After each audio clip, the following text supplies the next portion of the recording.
I'm Seth Atwater, and this is Sarah Lassiter.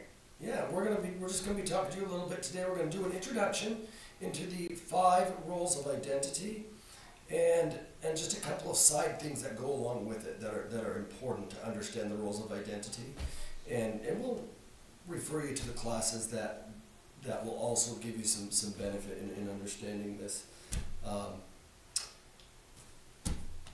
So Sarah, tell us what you know about the 5 roles of identity. This is something we've been talking about for a couple of years now. Yeah. This tool is just so fascinating because it's probably the most complicated tool that we have. But I feel like all the other tools, all the other awareness tools kind of tie back into it. You can see how the change wheel moves you through the stages of development. You can see how, your role of identity is basically your context. It's the way you view the world, and so that's going to affect all your other levels of consciousness.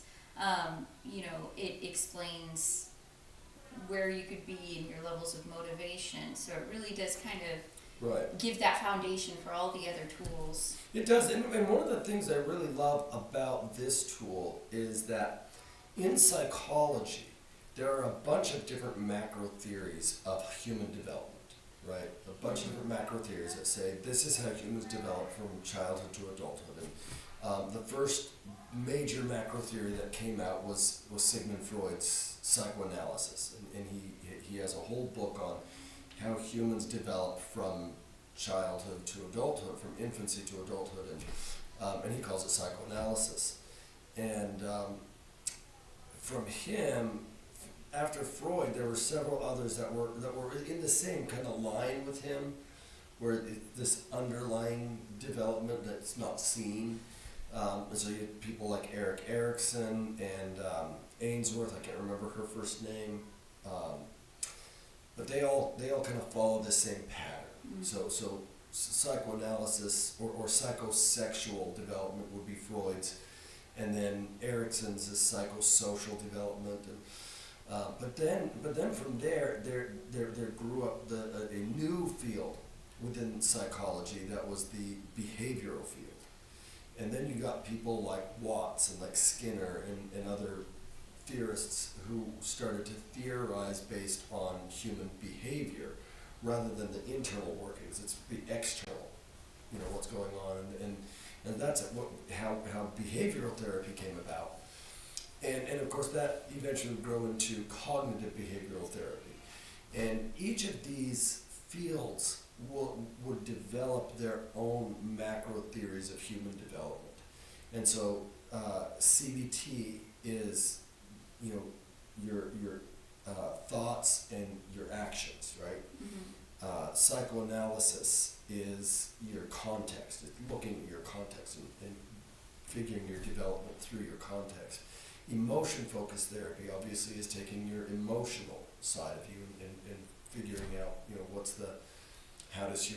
what is a proper human development emotionally. And so each of these major theories has a piece of the picture. This roles of identity, especially when you combine it with the 5 levels of consciousness, kind of pull all of those into a single developmental theory, where you can see all of those other major, macro human developmental theories all fit within one thing, and they all make sense. Whereas by themselves, they sound like they're contradicting each other. And this really kind of unifies the whole field into a single macro theory. And it really explains, what happens when the different domains of identity are not quite in the same spot and things like that. And I think that's something, like you were saying, that you kind of miss with those other theories of development, because they take those different domains and kind of split them up. There's a theory for each different domain, and this one kind of unifies them, so you can look at them all together. Right. And it's just one of the things I love about the roles of identity too is it is the most complicated tool we have, and yet when you hear it and you see it, it's actually very simple to understand, and because it's obvious. when we start talking about it, you'll see that some of the things we're talking about, you'll be like, oh yeah, I've seen that, I've seen that, I've seen that, I've seen that, you know, and that's how it is, because it's very clear and it's very obvious. As complicated as it is, it's also very obvious and clear. Mm-hmm. So let's talk about some of the things that are really necessary to understand these levels of or these roles of identity. And the first thing that I think is really important in understanding the roles of identity is before we get into the roles, we're going to talk about, there's 5 roles of identity, and we're going to get to that in just a moment. The first thing I want to talk about are the 5 domains of life. And that's because within every domain or every role of identity, you're developing through all 5 different domains of life also. And that's partly what makes it so complicated. Yeah. Is these 5 things and these 5 things and the 5 levels of consciousness and these 5 things. So we're going to try to make it a little bit simpler than that. But I do want to go through the domains of life. So Sarah, what are the domains of life?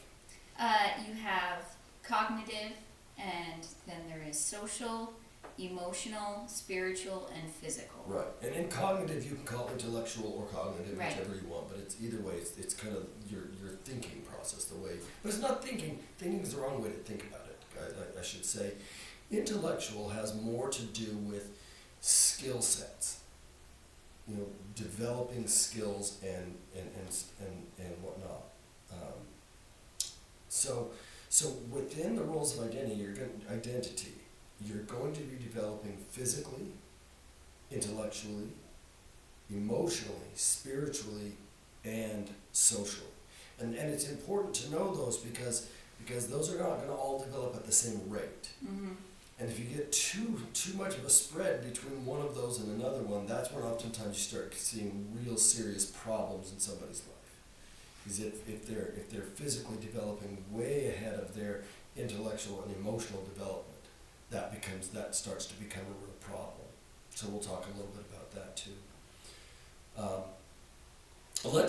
Let's go ahead and just outline what are the different roles of identity, and we'll give you just some basic outline of what they are, how they work, and then we'll start in the next couple of lectures. We'll go through each one of them and the process that humans go through as we develop through these different stages.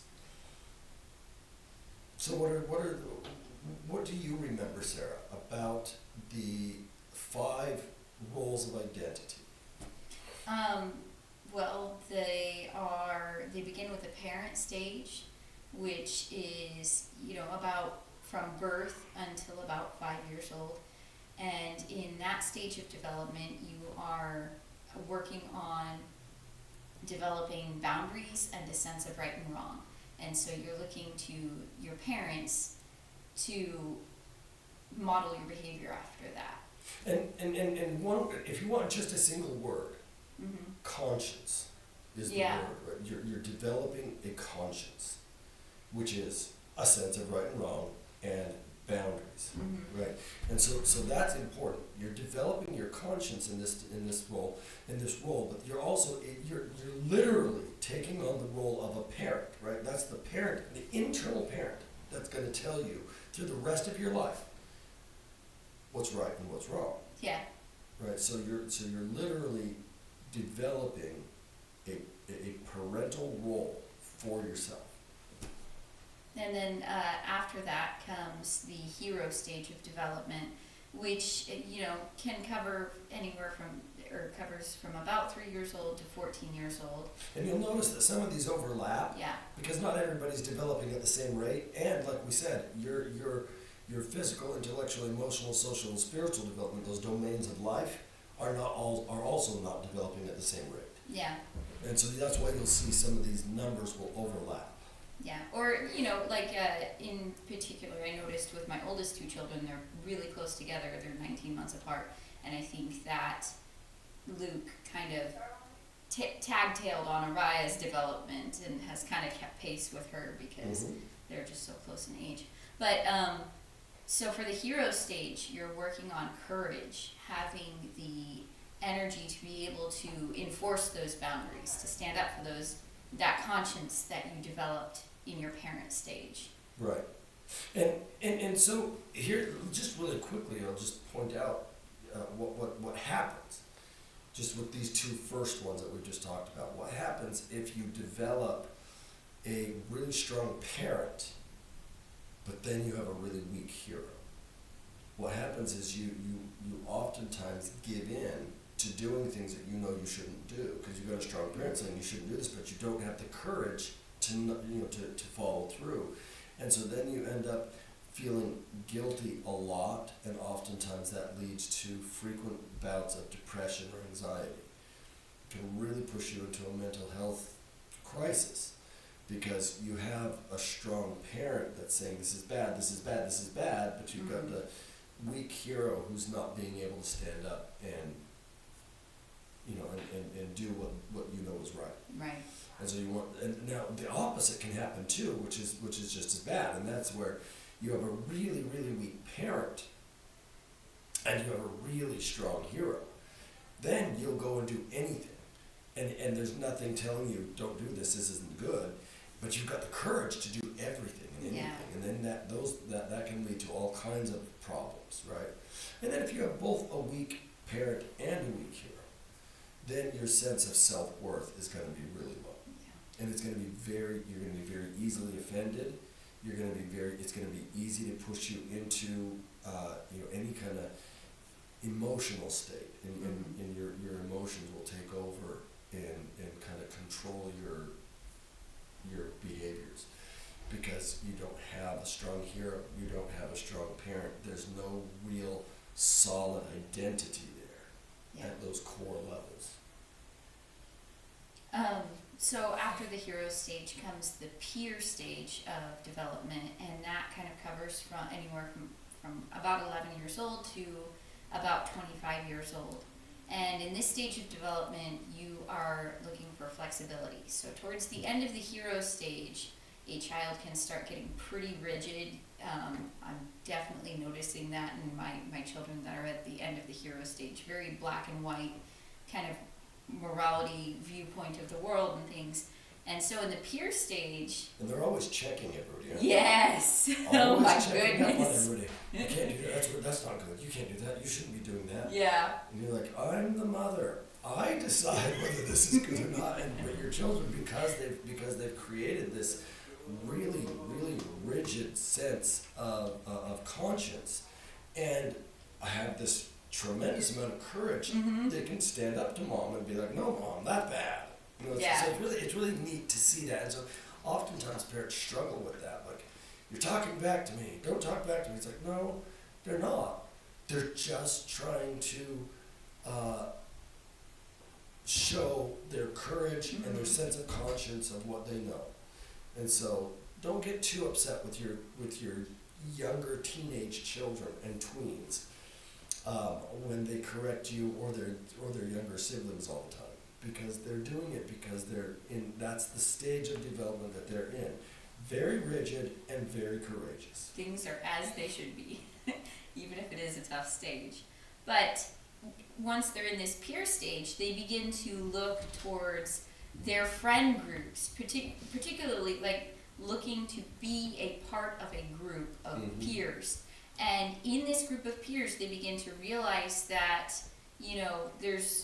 if they've built up a really good parent, good strong parent, they know what right and wrong is, good strong hero, they've got courage to enforce those values. And then in the peer stage, they can kind of start to see that other people have developed a different kind of parent, a different kind of hero, and they can still be a good person, even if they don't espouse every single value and every type of courage that they themselves have. So in order to really adjust into the group, they have to learn to be somewhat flexible with people, right? Up to this point, they're very rigid, but when you start assimilating into a group of multiple people from different backgrounds, you have to gain flexibility in order to integrate.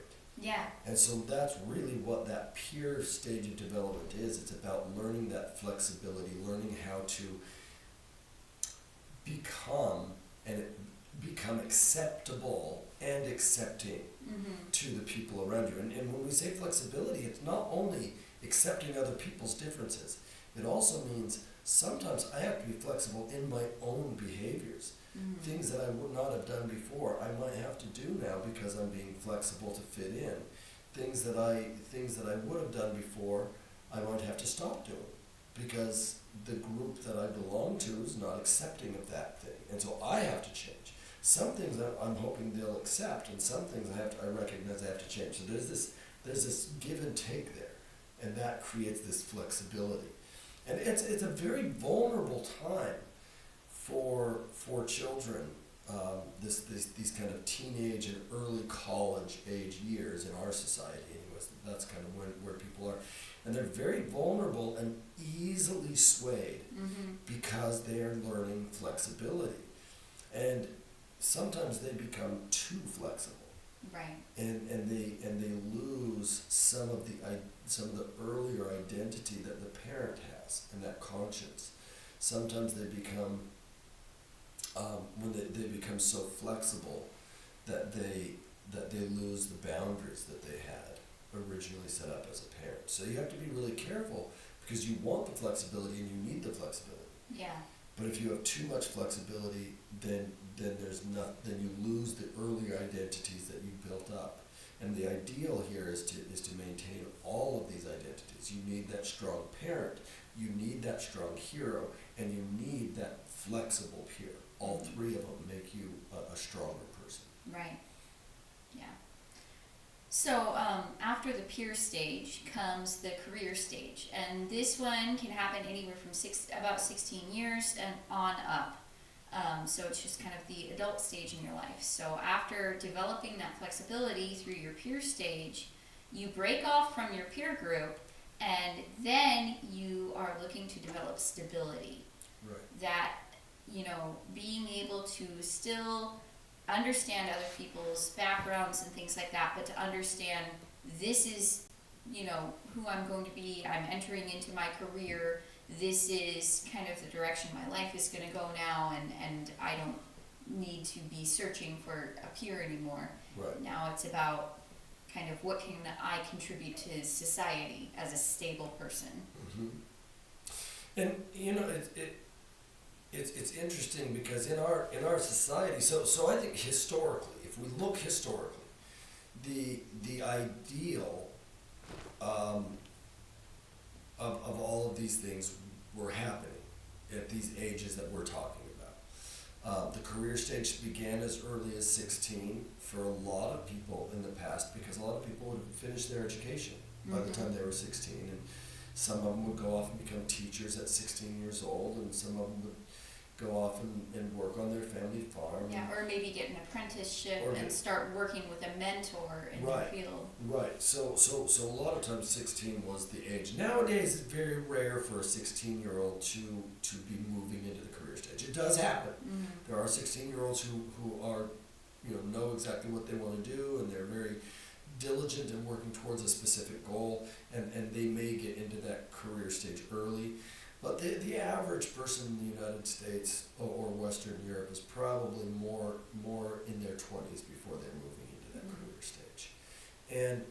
And the other thing is that social media really holds on to the peer group. Yeah. So in the past, people would graduate from high school and they would all kind of go their separate ways. Right. And some of them would go to college and they wouldn't go to the same colleges, so they'd be spread out, and some of them would go to work, and they would just all go their separate ways, and that's why you would have things like homecoming. Nowadays homecoming doesn't mean anything compared to what it used to.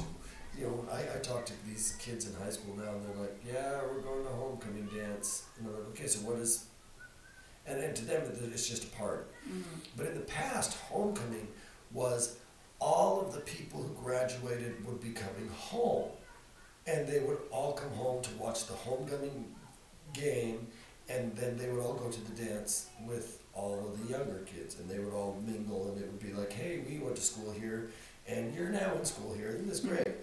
That doesn't happen anymore. Yeah. But the problem is that would be like the one time everybody would get back together. Mm-hmm. And you'd see people that you had known 10 years ago, or you come to for your 25th high school reunion or whatever.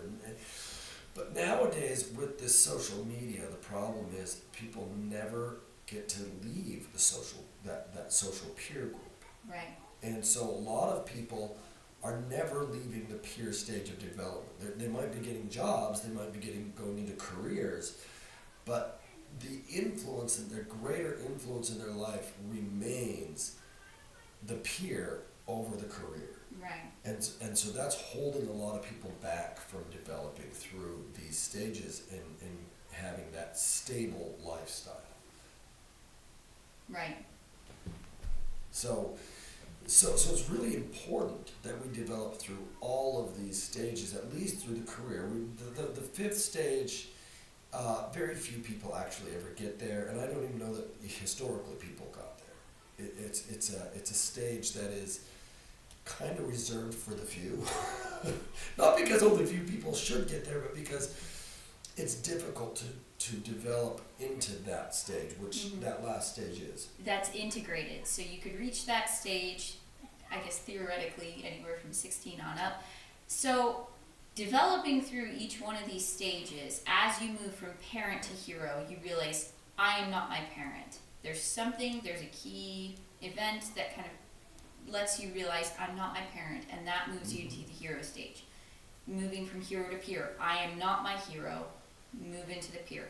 I'm not my peer. And so when you get to the integrated stage, though, you go back through those stages of development, and it's almost like taking them all and becoming whole. I am all of these. I am my parent and my hero and my peer and my career, and it's being able to bring them all together into an integrated personality. Right. And the other thing that's really important to understand as we really get into these roles of identity and we really start studying this, is that within each role of identity are 5 to 7, I think 5 to 7, 5 to 8, I don't know exactly, I have to remember, but stages of change. And with each stage of change, your behaviors are changing slightly to move you through that stage and help you develop the qualities that we've identified. So just as a really quick review, I want to just go through really quick. 5 domains of life that we're developing through these different domains: physical, intellectual, emotional, social, and spiritual, right? Those are the 5 domains of life. Then those domains are all developing through 5 separate roles of identity.